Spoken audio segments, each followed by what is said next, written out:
How's it going? Welcome to Good Company and welcome back to the Gigafactory. Today we are designing and making the multi-cooker, which is a brand new product for us. First of all though, we are going to do a little bit of tidying up from last episode.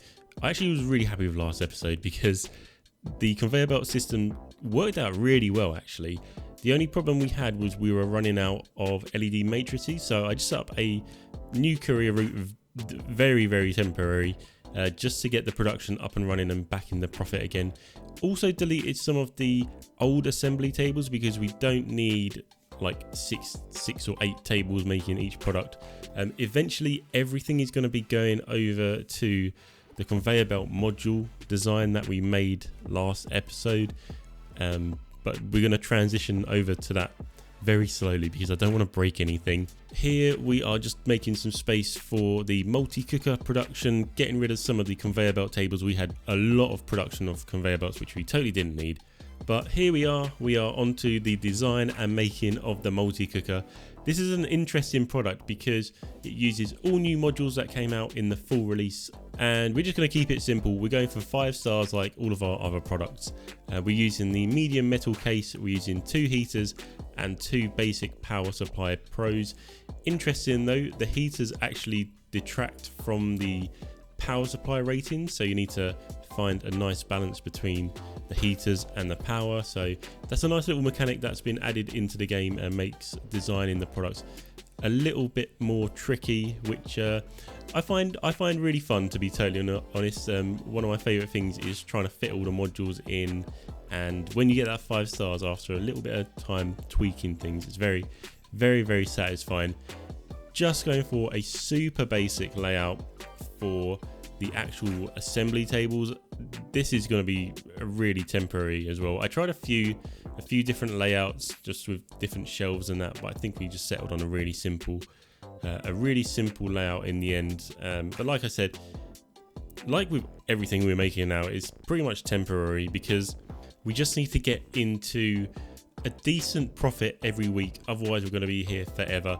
And I was hoping this multi-cooker, because you can sell it for quite a lot of money compared to the smaller products, I thought if we get a decent production on this will help us like build our money up relatively fast. So as you can see, we've settled on a really simple design for the production area, just using 4 tables, and we're applying some proper work zone policies, because I did split it into its own work zone separate from the conveyor belts in the same room. Like I said before, that is all very temporary and will change. So onto the modules. First of all, I think we're making the heaters. Nope, I lie. We're making the medium metal cases. We did need to unlock the welding benches. So it's a new table for us. I am thinking of doing just a whole room of just welding. I know I want a metal workshop for screws and rods and stuff, but I don't know if I want a separate welding area as well, because the welding benches can do more than just metal stuff, I believe anyway. I think it can do the heaters as well, so I'm thinking of doing like a, I don't know, like a forge, I guess. It's not going to be called a forge, but I can just picture in my head like people with anvils and stuff and like sparks going everywhere, but it's just going to be a bunch of welding tables, to be totally honest. So this multi-cooker took way longer to make than I anticipated. It's because each of the modules that make it, so the medium metal case, the heaters and the power supply pros, they take a lot of things to make them, and half of the battle was actually trying to figure out the logistics of how to move the materials around to the correct places, and figuring out what modules we're already making, what we needed more of, and it kind of, well, like I said, it took way longer than I thought. I thought, you know what, it's gonna be easy, just chuck down a few tables, sorted, earn the money, you know. But no, had to transport materials all over the place. I did put some more tables down doing screws and rods, and I think we've got a few tables pretty much everywhere doing metal stuff. So I'm gonna have to look into making this metal workshop, well, ASAP really. We don't do it next episode, but I may look at doing that in the episode after. So basically it's going to be a central metal workshop, and anything metal like screws, rods, mechanical parts, basically anything metal will be transported from that room to where it needs to go. And that will be really useful, to be totally honest, because we are doing that with the circuit boards and plastic parts. And basically every time I see a module needs plastic parts or circuit boards, just get it from that central room and don't even have to worry about it. So moving on to the power supplies now, we're actually using the electronics workbench, and I decided to delete a lot of these tables because we didn't need them. It was just overkill, making way too many of them single cell batteries. In fact, we made them single cell batteries as part of a assignment. However, that assignment was long gone. I don't know, and they were just standing there doing nothing. So well, you know what, delete it, and we'll put them to good use making these power supply pros. They did need the energy cells. I think they're energy cells there, and also some chemical compound, but again, we're just making those in that room for now, just for time reasons, because again, all these components, like all the little components, are going to be made in a central area and then shipped out to the other buildings. But for now, we're just going to be making them wherever we need. I just need to get some money in, basically. I need to get into profit, decent amount of money, and then I can start making buying buildings and dedicating the rooms there, and then basically get going with it. So as you can see, again, we've put in some more metal stuff down, screws and rods, even more screws and rods.